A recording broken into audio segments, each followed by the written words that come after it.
Bonjour à toutes et à tous, bienvenue à ce webinaire inaugural organisé par le cabinet Zalis. Donc c'est le premier webinaire d'une série d'autres que nous allons organiser au cours de l'année. Donc celui du jour, il est consacré à un sujet éminemment d'actualité qui vous concerne peut-être déjà, celui de la construction du rebond des entreprises dans le cadre de cette crise sanitaire.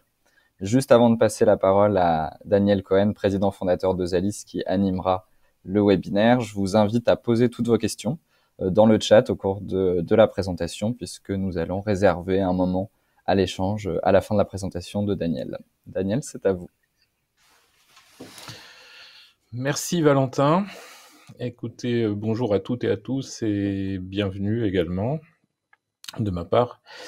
On va réfléchir ensemble aujourd'hui à la construction du rebond des entreprises. Donc un sujet, comme vient de le dire Valentin, que beaucoup d'acteurs, beaucoup d'entre nous nous posons. Que faut-il faire? Qu'est-ce qui se passe? Donc c'est un repère de plus que je vous propose de partager aujourd'hui. Et une réflexion commune, donc surtout poser toutes les questions. Je pourrais pas balayer tous les sujets pendant cette présentation.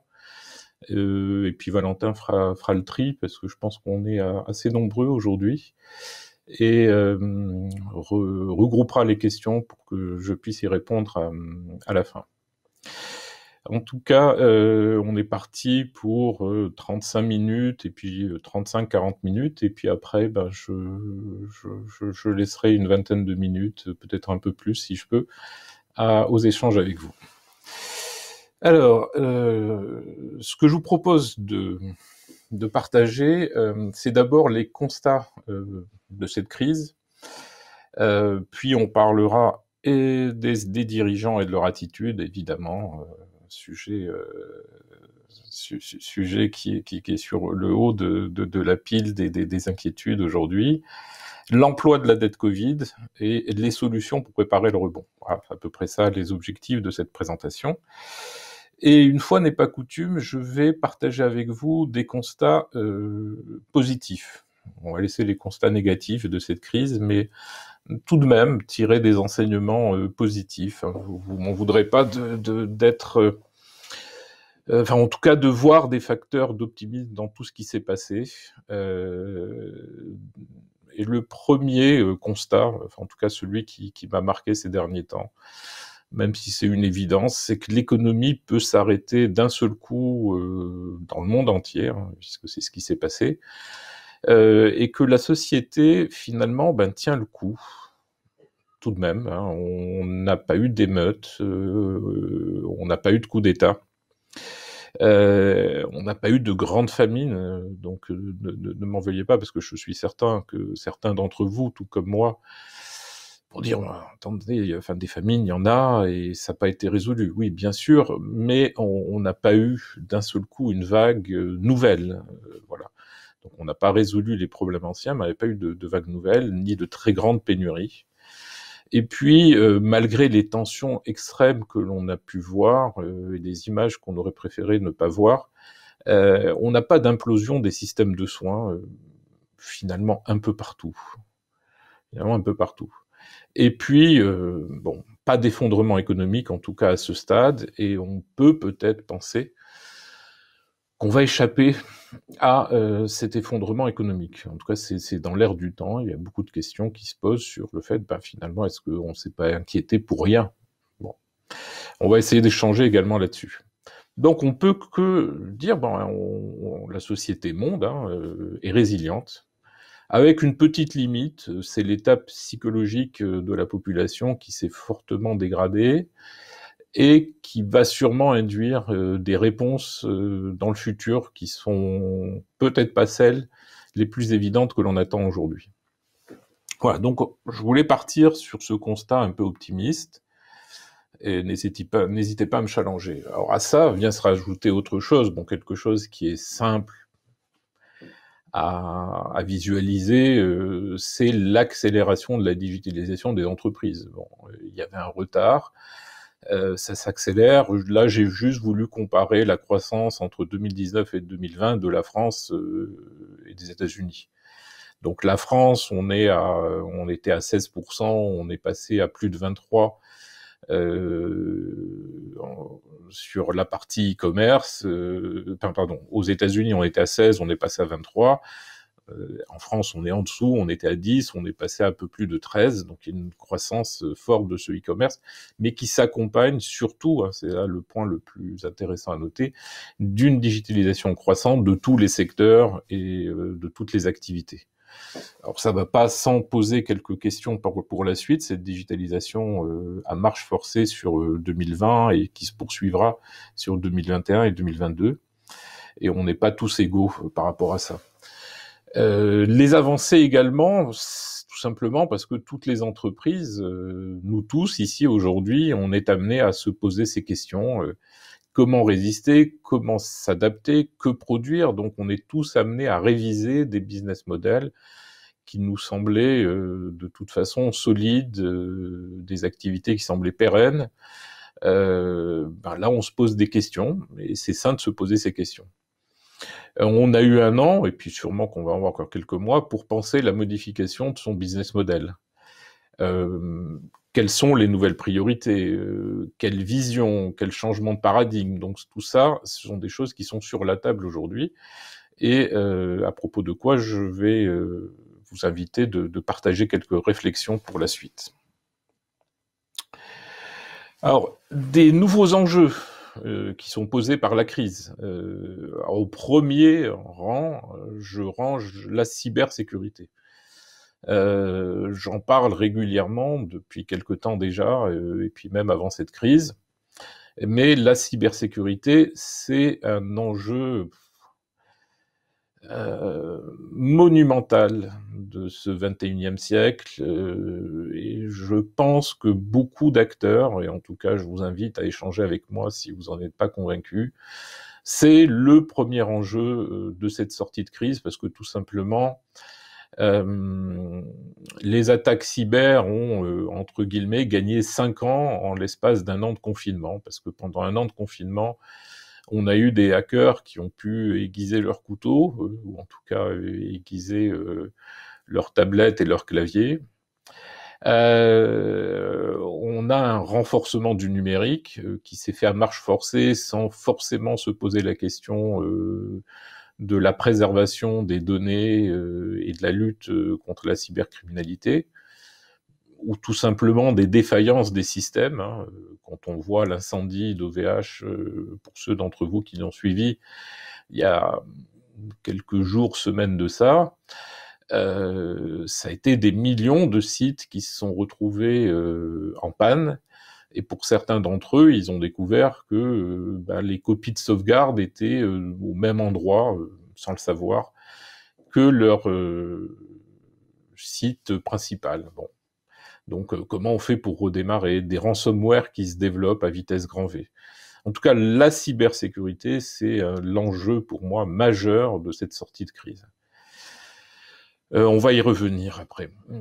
Et puis, évidemment, plus simple à comprendre, les relations clients-fournisseurs, donc toute la supply chain, client-fournisseur, etc. Question de la dépendance et de l'autonomie qui en découle, et puis la remise en question du lean management, c'est-à-dire est-ce qu'on produit toujours juste à temps, est-ce qu'on a toujours zéro stock. Donc aujourd'hui, on a cette philosophie industrielle qui est remise à mal, puisque on se pose de plus en plus la question de constituer des stocks de précaution, ce qu'on essayait surtout de ne plus faire. On a passé des décennies à combattre ça, et puis là, on voit que ça revient. Et puis, à ne plus vouloir à tout prix produire loin, à bas coût. D'ailleurs, ne serait-ce que le porte-container qui s'est retrouvé bloqué dans le canal de Suez il y a quelques jours, nous en a encore fait la démonstration, c'est-à-dire quand on importe de très loin, on peut se retrouver en rupture d'approvisionnement. Alors, que faut-il faire? C'est-à-dire, est-ce qu'on continue à produire loin et moins cher, au risque de ne plus être approvisionné? C'est ce qui s'est passé. On s'est rendu compte d'un seul coup que tout ça pouvait s'arrêter d'un jour à l'autre, et aujourd'hui on est face à une pénurie d'un certain nombre de matières premières ou façonnées, mais en tout cas on est dans cette rupture-là. Ou est-ce qu'il faut qu'on réindustrialise et donc beaucoup d'acteurs se posent cette question-là. Donc on voit bien que tout ça va bouger et on va aller chercher un nouvel équilibre. Voilà, pour moi, c'est pas une mauvaise chose. C'est en tout cas pas une mauvaise chose. Alors dans tout ça, évidemment, enfin, ça pose tellement de questions que le dirigeant qui doit réagir face à ces constats d'incertitude, ben, comment est-ce qu'il va faire pour agir? Alors, on va balayer ensemble un certain nombre de sujets. Si vous me voyez de temps en temps perdre le fil vis-à-vis de vous, c'est que je recale mes slides. Voilà. Vous savez tout. Alors, les premières choses, c'est des interventions de l'État pour aider le chef d'entreprise, les chefs d'entreprise et certains secteurs au-delà de tout, puisque aujourd'hui on a des plans de relance qui donnent le tournis. En cumulé aux États-Unis, on est à 4 000 milliards, 2100 d'une première tranche pour survivre, et puis 1900 aujourd'hui qui viennent d'être votés. 700 milliards au Japon, 500 et quelques milliards en Chine, l'Europe qui peine, comme toujours, à s'accorder sur 900 milliards, qui n'est toujours pas voté au moment où on se parle. Et au milieu de tout ça, le plan français d'une centaine de milliards. Voilà, donc c'est des chiffres qui donnent le tournis, puisque depuis quelque temps, on parle plus qu'en centaines de milliards pour maintenir tout ça, mais c'est une bonne chose, c'est qu'on voit que les plans qui sont mis en place partout, dans tous les pays du monde, sont à la hauteur des enjeux, et que la machine économique peut, si ça se passe bien, peut se maintenir, ce qui explique les positions des bourses, etc. Le tout, c'est d'aller chercher pour chacun d'entre nous ce qui va bien au niveau de ces différents plans et de ne pas en être exclu. Donc il faut être à l'écoute, il faut se renseigner, il faut s'informer, et il ne faut pas à un moment donné perdre pied par rapport à tout ça. D'où cette agilité, et on va revenir sur le comportement du chef d'entreprise. Alors à côté de ça, évidemment, on va être dans ce que vous connaissez tous aujourd'hui, c'est-à-dire une vaccination à marche forcée et puis des vagues successives. Mon sentiment, je suis pas un expert, comme disent les gens sur les plateaux télé, mais je donne quand même mon avis du café du commerce. Mon avis, c'est on voit bien que le vaccin, ça fonctionne, puisque dans les pays où ça a été mené de façon importante, et on a essayé de vacciner plus de 50% de la population, Israël, le Royaume-Uni, d'autres acteurs arrivent aujourd'hui, d'autres pays arrivent aujourd'hui. On a une chute drastique de la contamination, et on voit qu'on arrive à rouvrir et reprendre une vie normale.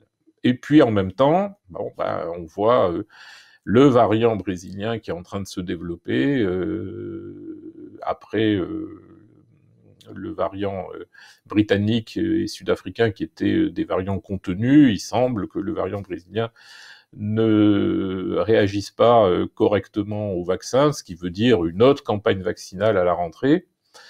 Mon sentiment, c'est qu'on va aller dans quelque chose qui va s'apparenter à la grippe jusqu'au moment où on va avoir des schémas vaccinaux qui seront efficaces. Et donc il va falloir qu'on jongle avec tout ça. Et donc si on attend la fin pour faire, beaucoup d'acteurs et d'entreprises n'existeront plus. Donc malheureusement, il faut prendre ça comme étant une donnée de départ. Enfin, il faut absolument vivre avec et ne plus se poser la question de attendons avant de faire. Mais faut se dire qu'on va vivre avec ce virus encore quelques années, et qu'il va falloir composer avec, et que ça sert à rien d'attendre la fin. Mais par contre, au milieu de tout ça, les vaccins sont vraiment la solution, on le voit bien. Alors, question qui vient se rajouter et qui perturbe notre chef d'entreprise, c'est quand sera débranché le dispositif de perfusion de l'économie. Bon, aujourd'hui, on a eu un dispositif de perfusion comme jamais on a eu dans le passé, puisque on a eu moins de défaillances d'entreprises depuis le milieu des années 80, donc en 2020, ce qui est étonnant. Donc, mais tout ça, c'est lié à ce dispositif. Et je pense, là encore, je le partage avec vous, que ce débranchement, évidemment, ne va pas se faire du jour au lendemain, en particulier au regard des élections présidentielles qui arrivent en juin 2022. C'est-à-dire que si on s'imagine qu'en juin 2021, ça s'arrête et puis on rééquilibre l'activité dans notre pays, le simple fait que les élections présidentielles arrivent derrière montre que on ne sait pas quand est-ce que ça va se débrancher. Les batailles de l'État seront peut-être ciblées. Quelles seront-elles? Je ne sais même pas si les acteurs au sein de la structure étatique le maîtrisent encore aujourd'hui. Donc certains secteurs vont en bénéficier, d'autres peut-être n'en bénéficieront plus. Et ça crée également un facteur d'incertitude, donc raison de plus de s'informer au maximum, de se documenter, de ne pas se laisser dépasser. Donc on devient, voilà, le chef d'entreprise devient un acteur qui doit être connecté à son environnement comme jamais dans le passé. Avec également dans ces incertitudes qui pèsent sur le chef d'entreprise, la nécessité de résoudre une équation à trois inconnus. La dette, la maîtrise des coûts et la rentabilité. Parce que il voit la plupart une dette qui est en train de s'accroître, la tentation de maîtriser les coûts, mais il ne faut pas réduire les investissements, parce que sinon on ne sera pas dans une croissance de chiffre d'affaires qui est absolument rendu nécessaire en regard de la dette, ou la rentabilité. Voilà, donc c'est maîtrise des coûts, amélioration de sa rentabilité. Donc c'est une équation relativement complexe à laquelle chaque chef d'entreprise, à différents niveaux, on le verra par la suite, va être confronté dans quelques temps. Voilà, donc parce que bon, il y a eu beaucoup d'écrits sur une fameuse vague des entreprises en procédure collective. C'est pour continuer à brosser un peu le tableau des interrogations du chef d'entreprise et puis de la pièce dans laquelle on est en train de jouer en ce moment. Donc, c'était attendu pour juin 2021, ça sera peut-être repoussé en 2022. Et il y aura de toute façon un effet rattrapage. Alors, c'est très simple à comprendre. Traditionnellement, en phase de crise, on est à peu près à 65 000 défaillances d'entreprises. Alors, quand je dis d'entreprise, c'est depuis la boulangerie, en passant par la PME, et puis de temps en temps, quelques ETI. Quelques dizaines d'ETI qui disparaissent chaque année. Bon, en tout cas, qui se retrouvent en difficulté chaque année. Donc, on est face à 65 000 en temps normal.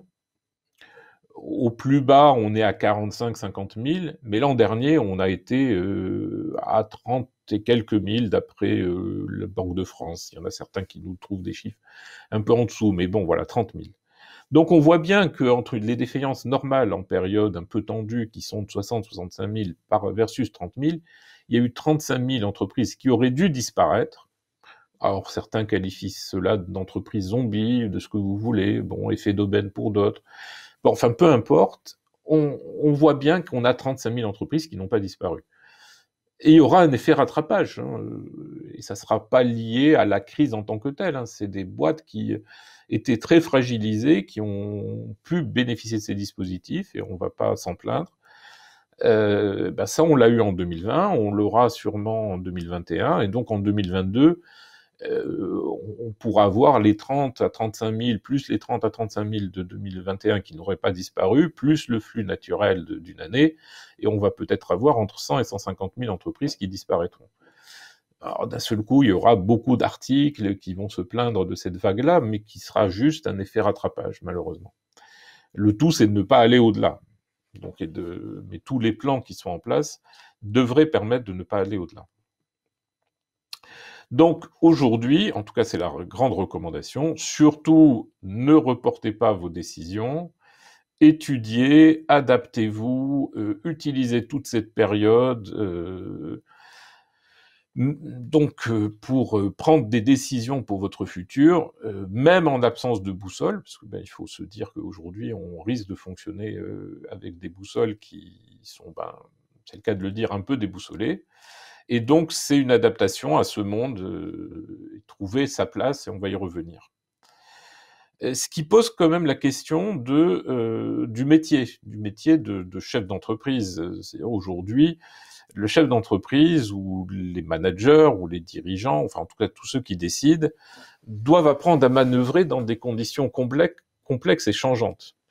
C'est-à-dire que le métier de dirigeant, depuis le sommet de l'État jusqu'au niveau des entreprises, est amené à changer. On va devenir tous des gestionnaires de crise. Et si on ne devient pas des gestionnaires de crise, ça c'est le minimum à faire en ce moment, c'est là qu'on risque de disparaître.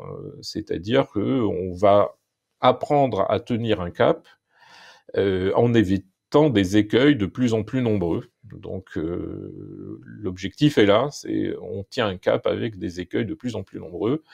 Et il faudra les éviter, quitte également à changer de cap, parce que c'est aussi ce qui est propre à cette phase dans laquelle on va rentrer, c'est qu'il ne faut pas s'arc-bouter sur un cap en priorité. Si à un moment donné on est obligé de changer de cap et revoir son positionnement, il faut ne pas hésiter à le faire.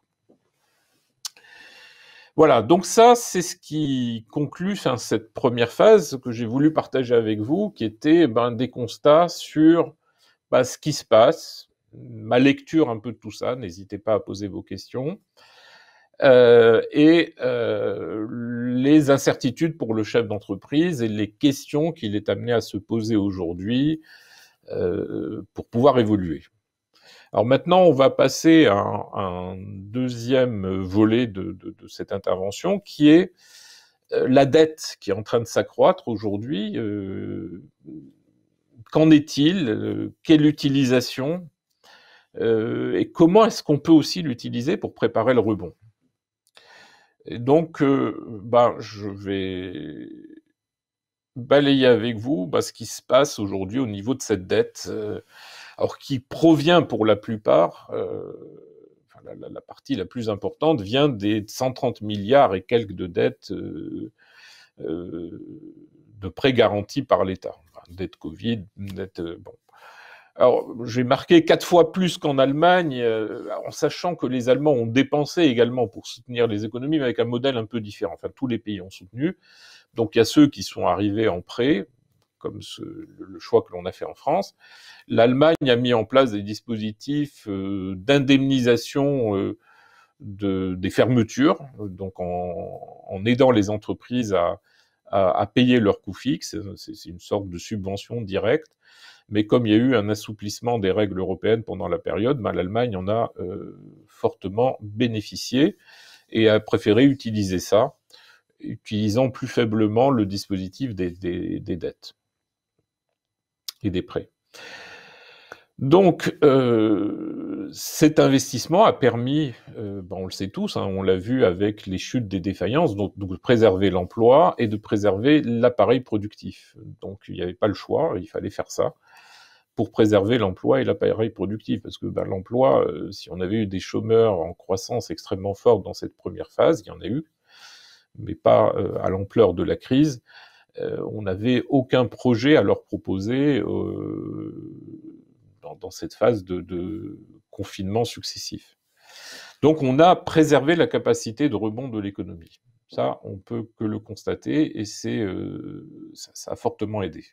Alors cette dette, elle est différemment employée, ce qui crée de temps en temps une confusion. Donc je vais revenir sur les 4 manières d'utilisation de cette dette dans les entreprises. Il y en a aucune qui est condamnable. C'est juste de comprendre que cette dette est utilisée de 4 façons. Alors d'un côté, on a la dette qui est utilisée sous forme de dette de précaution, et puis de l'autre côté, dette de survie.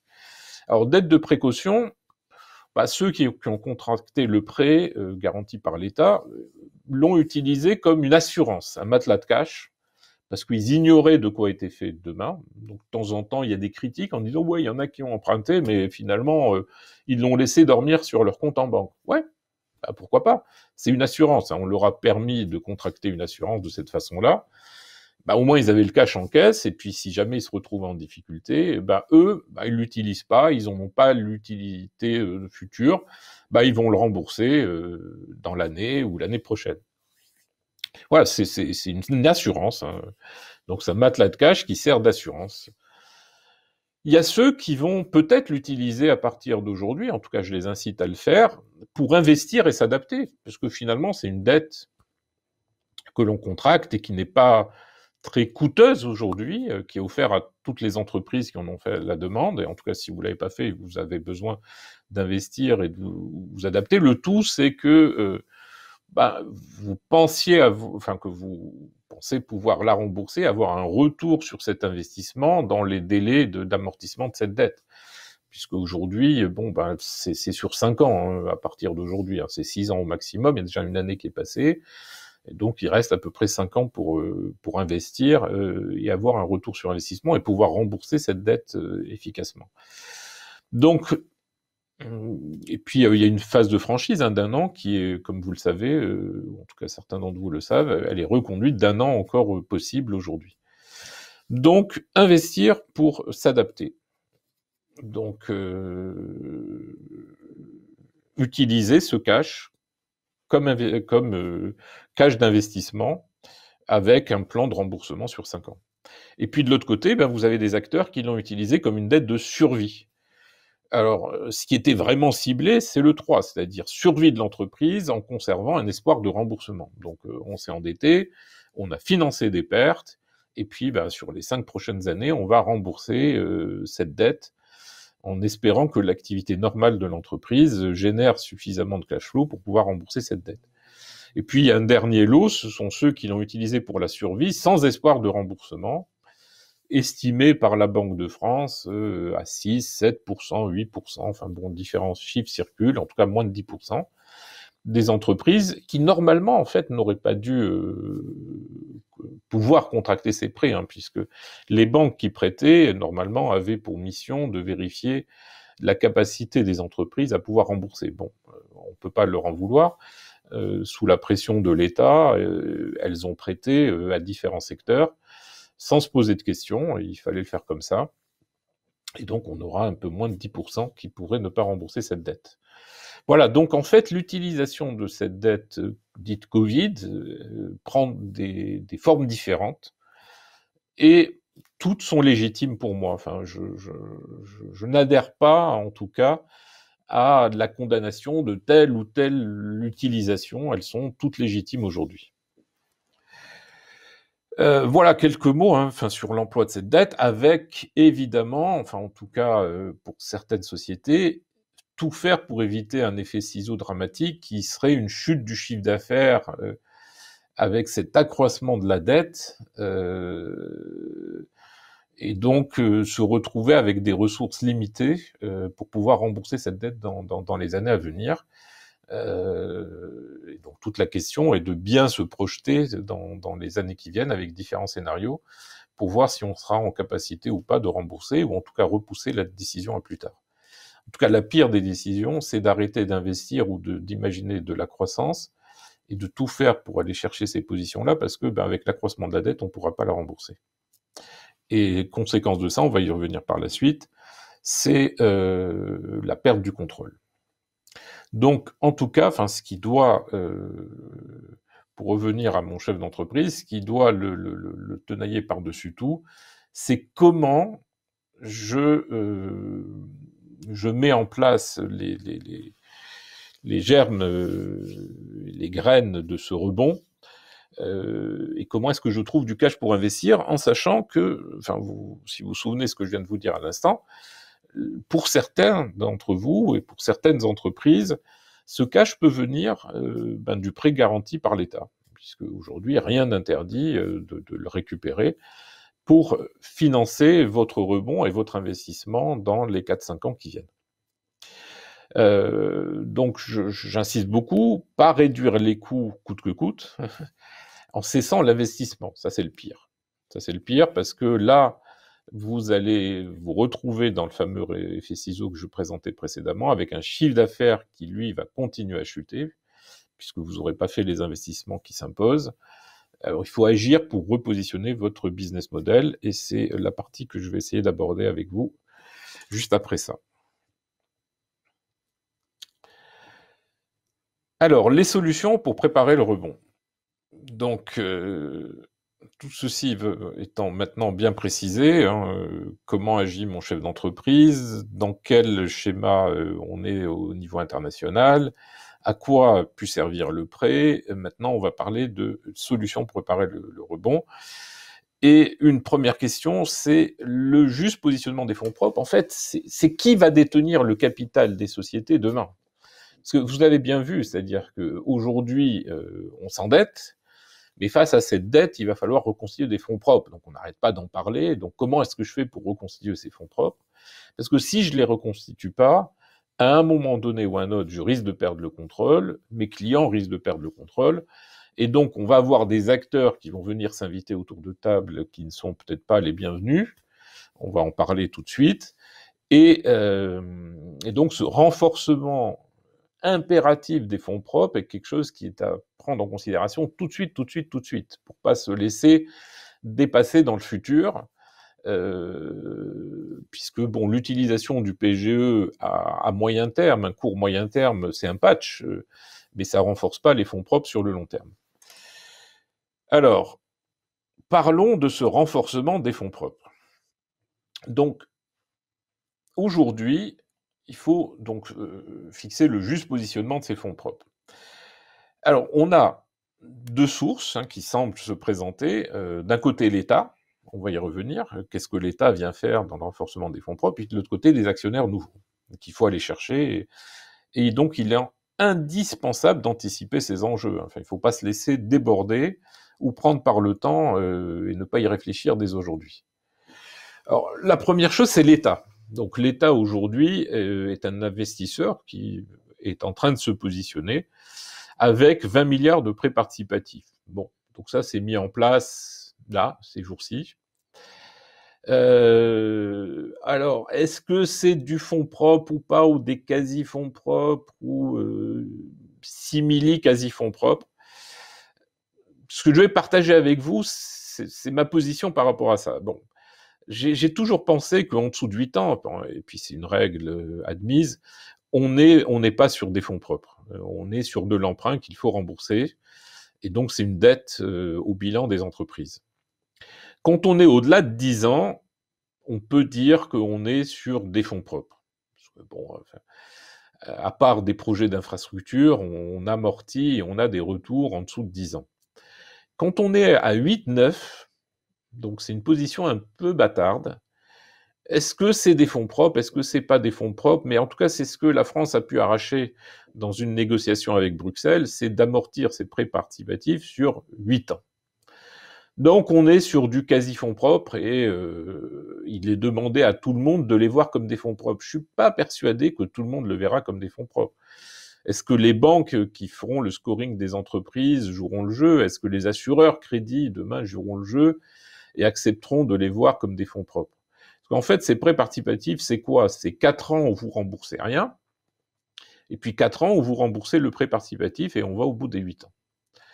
Donc c'est assez court finalement pour avoir un retour sur investissement, mais c'est offert en tout cas, et c'est une première brique, on ne va pas s'en plaindre, qui est offerte à toutes les entreprises. Donc en tout cas, il y a une première poche qui se met en place aujourd'hui pour renforcer les fonds propres et qui viennent de ces prêts participatifs. Et puis la deuxième, c'est faire rentrer des fonds, des actionnaires au capital des PME, des ETI. Ça, c'est plus compliqué. Alors, c'est plus compliqué parce que il faut bien comprendre que faire rentrer des nouveaux acteurs au capital des PME, des ETI, etc., bah, il y a plusieurs freins. Le premier, c'est déjà l'état d'esprit du dirigeant qui pilote seul, ou des dirigeants qui ont l'habitude de piloter seuls. Et puis d'un seul coup, on leur dit, il y a quelqu'un qui arrive et qui veut un siège au conseil et pouvoir décider avec vous. Bon. Donc il y a déjà, voilà, il faut laisser mûrir tout ça pour aller chercher, et donc que ce soit vos clients, que ce soit vous-même, bon ben il faut mûrir cette position-là. Pas évident. Et à côté de ça, il y a une question de valorisation, parce qu'on avait une entreprise qui valait 100 en 2019, qui, pendant la crise, a chuté à une valo de 50, je schématise, évidemment, et puis aujourd'hui, avec les dettes, vaut 20 sur le papier. Bon, ben, est-ce qu'on prend une valo de 100 ou une valo de 20 ? C'est une question de négociation, évidemment.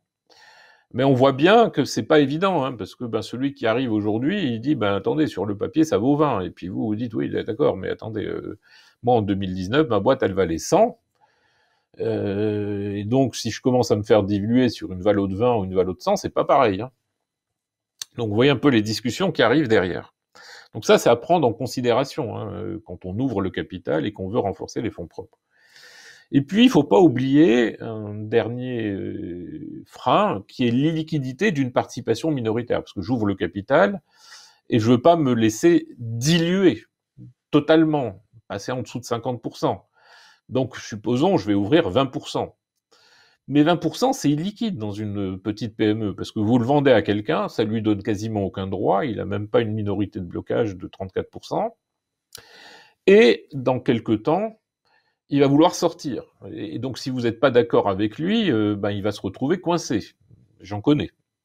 Qui se retrouvent coincés comme ça pendant des années, qui n'ont qu'un pouvoir, un peu de nuisance, mais guère plus, et qui ne peuvent pas revendre, parce qu'il n'y a personne qui veut leur acheter cette petite participation de 20% dans une PME. Alors, je pense que dans l'intérêt des deux parties, c'est-à-dire aussi bien du chef d'entreprise ou de l'investisseur, il faut se mettre d'accord sur la sortie dès le départ. Alors le chef d'entreprise, pourquoi ? Parce que ça lui donne une perspective de reprise de contrôle sur cette participation et de décider si c'est lui, ses salariés, son entreprise qui reprennent cette participation. Donc voilà, il y a une possibilité de reprendre son avenir en main. Et puis du côté des investisseurs, la décision est plus facile à prendre parce que on a déjà travaillé sur le schéma de sortie. Donc en tout cas, travailler sur les schémas de sortie dès l'entrée, c'est la règle et la recette pour que on puisse avoir une phase d'accompagnement qui va être rendue absolument nécessaire, et choisir, prendre le temps aujourd'hui de choisir ses partenaires pour la phase future qui va s'ouvrir. Alors, dans tout ça, en tâche de fond, on ne va pas oublier le risque de prise de contrôle par les acteurs étrangers. Parce que si vous faites pas, ou si vous faites mal, ou si les acteurs français ne sont pas suffisamment motivés, il y a des acteurs étrangers qui vont se positionner. On voit déjà le phénomène se mettre en place. En 2020, il y a eu 275 opérations d'investissement étranger sur des entreprises françaises d'une certaine taille, au compte 159 en Allemagne.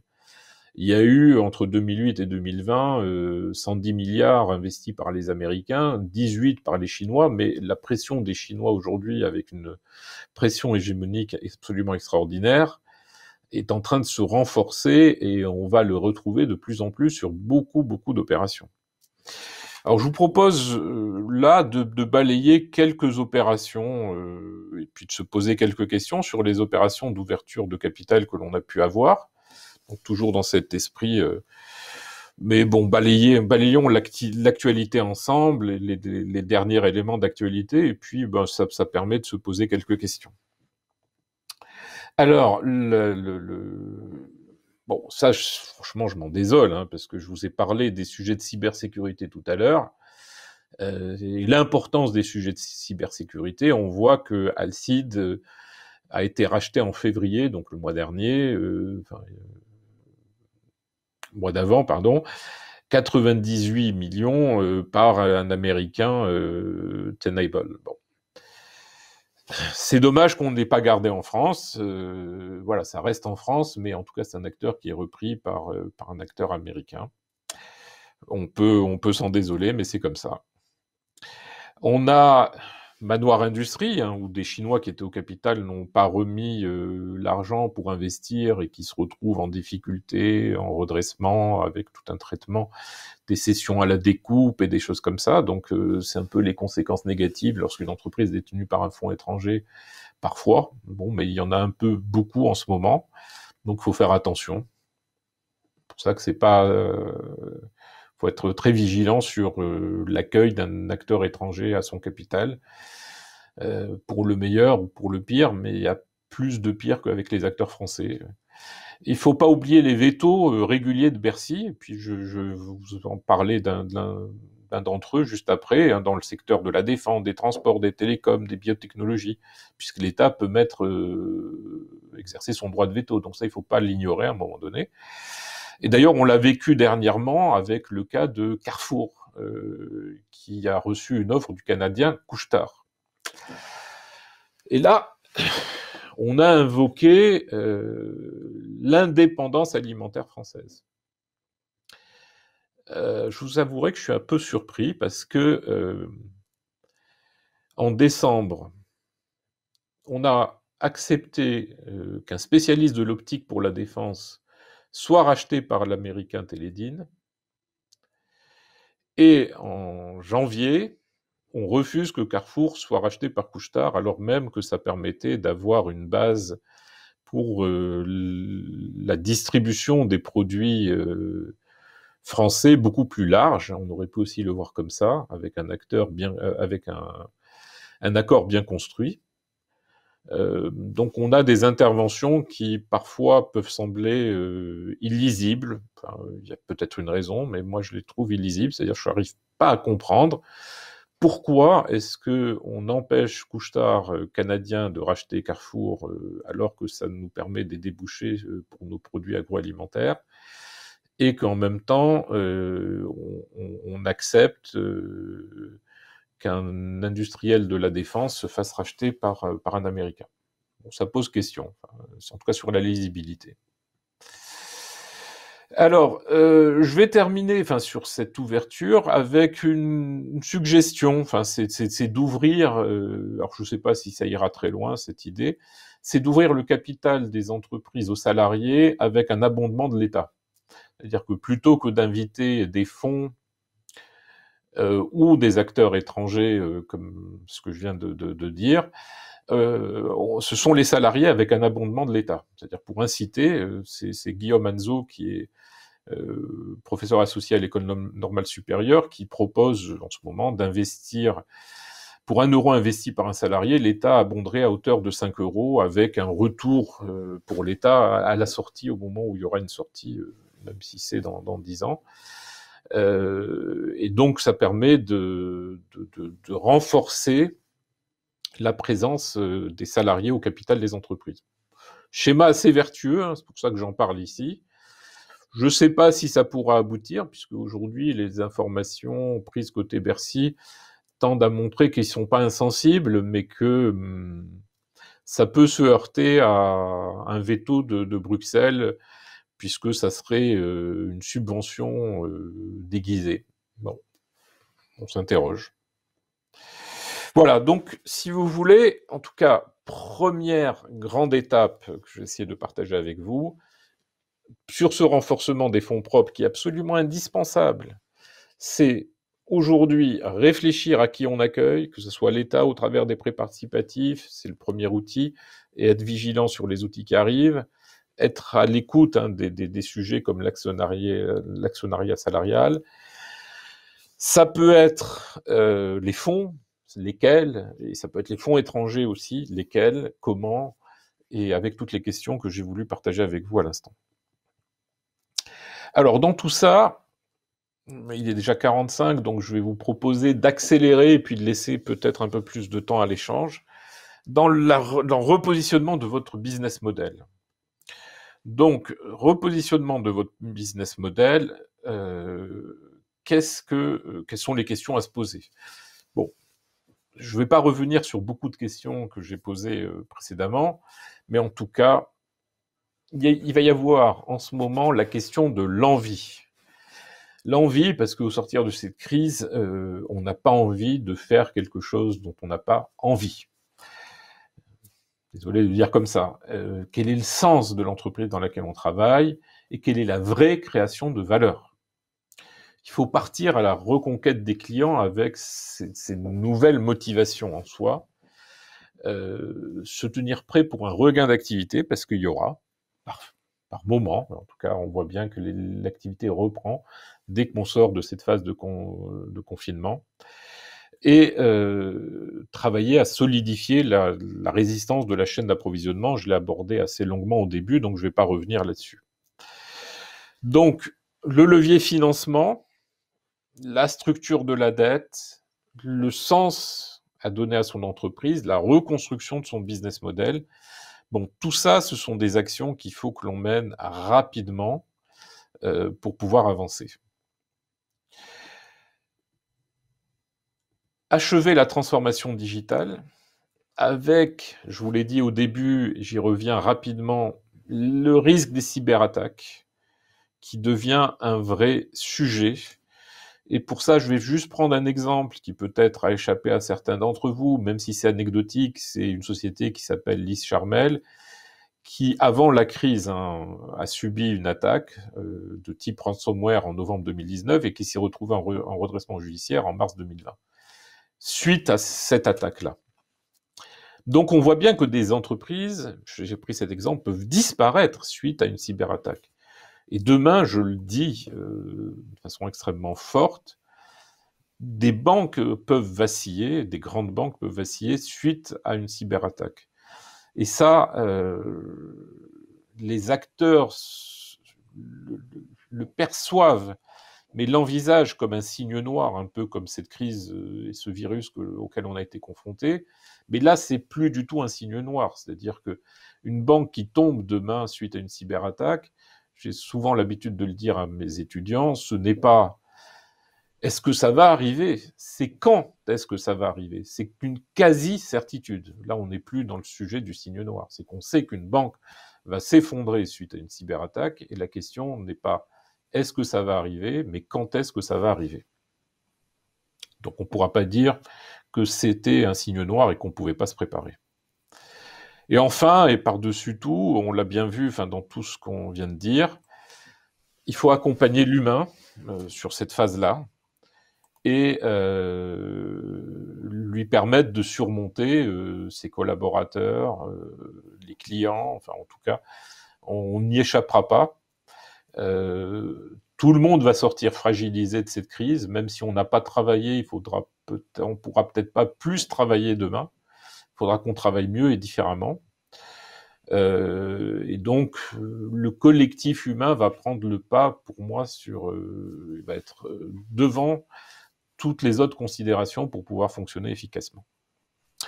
Voilà, et donc, ne m'en veuillez pas, mais bon, pour ceux qui ne sont pas réticents à l'emploi de l'anglais, je conclurai en disant que this too shall pass.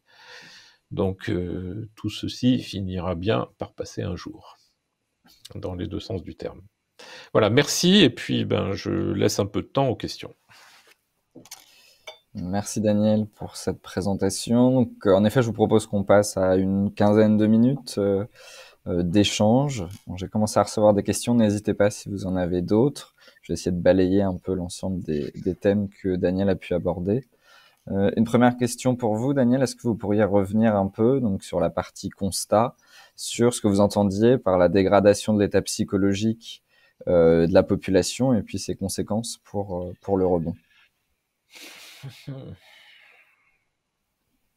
Alors, dégradation de l'état psychologique, si vous voulez, je ne fais que constater. Aujourd'hui, quelle que soit ma casquette, c'est-à-dire que en tant qu'enseignant, je le vois avec mes étudiants, que ce soit à l'université de Bordeaux, que ce soit à Sciences Po, que ce soit, toutes les écoles où je peux intervenir, l'enseignement à distance, pour la plupart d'entre eux, ils n'en peuvent plus. J'ai beaucoup d'échanges en parallèle avec eux sur la dégradation de leur état psychologique. Donc ça, je le constate moi-même. Bon, les chiffres tendent à le démontrer également avec une augmentation des suicides.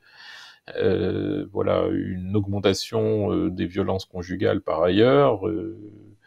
Le télétravail, c'est une bonne chose, mais c'est vécu diversement en fonction des situations personnelles des uns et des autres, et puis voilà, la psychologie de chacun, et puis cette notion de sens, hein, c'est-à-dire que demain, on n'a pas envie de travailler pour des entreprises qui n'ont pas de sens. On a eu beaucoup de confinements, ce qui nous a amené à nous poser beaucoup de questions. Voilà, augmentation de la consommation d'anxiolytiques, et puis la France, malheureusement, on est le champion mondial, hein, donc on ne fait que renforcer notre position de champion mondial en termes de consommation d'anxiolytiques. Donc voilà, tout ceci montre qu'on a une dégradation et il faut le prendre en considération, quelle que soit la stratégie des entreprises. C'est une donnée qu'il faut prendre en considération. Alors une deuxième question qui se base plutôt, je pense, sur les retours d'expérience que vous pouvez avoir au contact des dirigeants d'entreprise. Est-ce que vous avez le sentiment que les entreprises, elles se préparent déjà et qu'elles sont surtout en mesure de faire face au débranchement progressif des aides gouvernementales? Alors, il y a deux extrêmes, si vous voulez, et entre les deux, il y a l'essentiel des entreprises. Il y a deux extrêmes. Il y a d'un côté un extrême qui regroupe des entreprises qui se disent, de toute façon, l'État ne pourra pas débrancher, la dette, on ne pourra pas la rembourser, et on sera toujours sur un modèle assisté, quoi qu'il arrive. Donc ça, je pense que ces entreprises-là se trompent, parce que, bon, à un moment donné, ce qui est accordé par Bruxelles, hein, qui dirige un peu et qui dicte beaucoup de nos choix et des décisions aujourd'hui, va s'arrêter. Notre chance aujourd'hui, j'ai l'habitude de le dire, c'est que finalement l'Allemagne ne sort pas de la crise avant nous, et donc on n'a pas la pression de l'Allemagne pour arrêter ces dispositifs. Voilà. Bon. Donc voilà, des acteurs qui pensent que une minorité à une extrémité. L'autre extrémité, ben, c'est une minorité qui se prépare. Voilà, donc il y a quelques acteurs qui se préparent avec quels sont les acteurs que je vais accueillir au capital, qu'est-ce que je fais de ma dette, est-ce que j'augmente ma dette, est-ce que je la réduis, quelle forme je lui donne, comment je la structure, avec qui je m'associe demain, est-ce que je fais des acquisitions, est-ce que je me vends, enfin bon, toutes ces questions-là, là aussi c'est une minorité. Et puis entre les deux, il y a l'essentiel des entreprises qui savent pas, qui s'interrogent, qui se renseignent et qui ne prennent pas encore de décision. C'est là que je dis, enfin, il faut au moins se poser des questions, commencer à drafter des scénarios et ne pas être surpris au moment où il faudra prendre les décisions.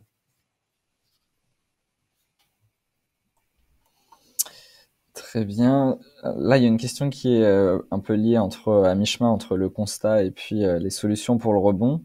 Vous avez mentionné que la société mondiale a été globalement résiliente, mais effectivement, certains secteurs ont été fortement affectés, notamment l'aéronautique et le tourisme. Donc, comment est-ce que ces secteurs-là vont pouvoir se relever d'une telle crise? Alors c'est vrai que le secteur du tourisme, et puis il ne faut pas l'oublier, hein, c'est 8, 9, 10% du PIB mondial. Donc c'est énorme, c'est colossal, c'est gigantesque. Ce qu'on voit en tout cas, c'est que ces secteurs-là, dès qu'on les autorise à repartir, repartent relativement vite. Alors je suis au bord des casinos Partouche, nous on le voit très très bien, c'est-à-dire que dès qu'on ouvre les casinos, même pas une semaine plus tard, on repart tel que c'était avant. Le chiffre d'affaires, il remonte exactement au même niveau et parfois même plus. On l'a vu l'été dernier, les réservations, certaines destinations en France n'ont jamais été aussi pleines. On le voit en Israël sur des restaurateurs qui ont ouvert et qui se retrouvent avec des réservations sur les 2 prochains mois. Donc on voit bien que tout ça, ça repart très vite. Tous ces acteurs-là ont bénéficié de subventions, en France en tout cas, comme jamais. Enfin, je veux dire, aujourd'hui, c'est 100% de couverture par l'État. Donc même des effets d'aubaine absolument hallucinants pour certains d'entre eux, avec des effets de seuil. Alors c'est pas la majorité, certains qui vont disparaître malheureusement, puis d'autres qui ont même fait des résultats l'année dernière, des résultats très importants. Donc on est dans cette bascule qui fait que de toute façon ça disparaîtra pas, qu'on maîtrise absolument pas l'évolution de ce virus, on l'a bien vu, enfin je vous l'ai dit en introduction, mais ce sont des secteurs qui de toute façon repartent très vite. C'est ça qui est assez étonnant. Et puis derrière, l'aéronautique, avec une mobilisation extrême. Air France, je veux dire, l'aérien, l'État va être à près de 20 milliards d'investis. Bon, est-ce que c'est une bonne chose ou une mauvaise chose? Je sais pas. Donc on est en train de nationaliser petit à petit Air France. Donc je veux bien que tous ces secteurs-là, et certains d'entre eux vont se retrouver vraiment à mal, ça je suis d'accord, mais on voit bien que c'est très soutenu, que c'est très subventionné. Donc j'ai du mal, alors que je le pensais au début, mais j'ai du mal à être noir aujourd'hui par rapport à ces secteurs-là. Je me trompe peut-être, et le futur, de toute façon, comme toujours dans cette crise, peut me donner tort dès demain matin, mais pour l'instant, je pense que quelques acteurs disparaîtront, oui, mais que globalement, le secteur en sortira. Alors, je vous propose de prendre encore une ou deux questions avant de clôturer notre webinaire. Quelques questions sur la dette. Là, c'est plutôt une réaction que ce commentaire appelle. Ce matin, Bruno Le Maire a entrouvert la porte à des annulations de dettes des entreprises. Donc, est-ce que ça pourrait être, par exemple, une alternative De toute façon, je vous l'ai dit... Oui, merci Valentin. Enfin, je vous l'ai dit tout à l'heure, c'est-à-dire que la Banque de France dit que 6-8% des entreprises ne pourront pas rembourser leurs dettes. Je veux dire, on le sait déjà. On sait déjà aujourd'hui que 6 à 8% des entreprises ne pourront pas. Donc, il fait que constater un état de fait, c'est-à-dire que malheureusement, il y a des entreprises qui, pour survivre, n'avaient pas d'autre choix que de contracter leur dette, enfin contracter cette dette, pardon.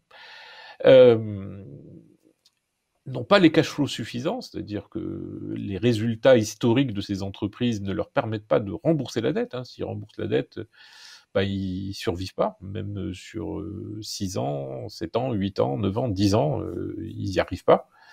Et donc, de toute façon, on sait très bien que si on veut permettre à ces entreprises de vivre, il faudra effacer leur dette.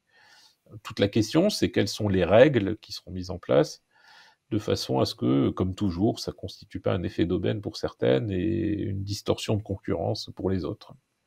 Parce que pourquoi est-ce que mon voisin y a le droit alors que moi j'ai pas le droit et que je fais le même métier que lui? Alors, une dernière question. Est-ce qu'on ne devrait pas penser aussi à la sauvegarde pour permettre à l'entreprise de pouvoir bénéficier d'un temps plus long et donc de mieux articuler le remboursement de sa dette et puis les revenus du rebond? Alors, oui, évidemment, il ne faut pas oublier qu'on a toute une batterie d'outils judiciaires en prévention ou après pour permettre aux entreprises de négocier. C'est-à-dire si à un moment donné, elles n'arrivent pas à négocier seules, elles peuvent faire appel à des acteurs pour venir les accompagner, administrateurs judiciaires ou autres, pour pouvoir les aider à négocier avec les banques, avec les créanciers, etc. Et il existe au tribunal beaucoup d'outils, le mandat ad hoc, la conciliation, la sauvegarde, même la mise en redressement judiciaire ou les prépaccessions pour nettoyer complètement le passif et puis vendre la société à des nouveaux acteurs. Avec l'an dernier, un effet d'aubaine absolument hallucinant, puisque chacun pouvait se positionner pour acheter sa propre entreprise, ce qui est toujours possible aujourd'hui, un peu plus difficile, mais toujours possible. Mais ce qui permet de nettoyer complètement la dette. et de ne pas l'avoir à la portée. Alors, bien sûr, c'est soumis à l'accord du parquet là aujourd'hui, et c'est absolument pas automatique. Donc, dans certains cas de figure, ce sont des choses qui peuvent être envisagées, mais bon, voilà, avoir à l'esprit qu'il existe toute une palette d'outils. En tout cas, c'est ce que j'élargis votre question en disant oui, et toute une palette d'outils qui peuvent accompagner. Merci Daniel. Bon, il est 13h01, donc je pense que nous allons clôturer le webinaire. Merci à tous et à toutes. À bientôt pour un nouveau webinaire dans les prochaines semaines. Et puis Daniel, je vous laisse le mot de la fin. Bah écoutez, merci de votre attention.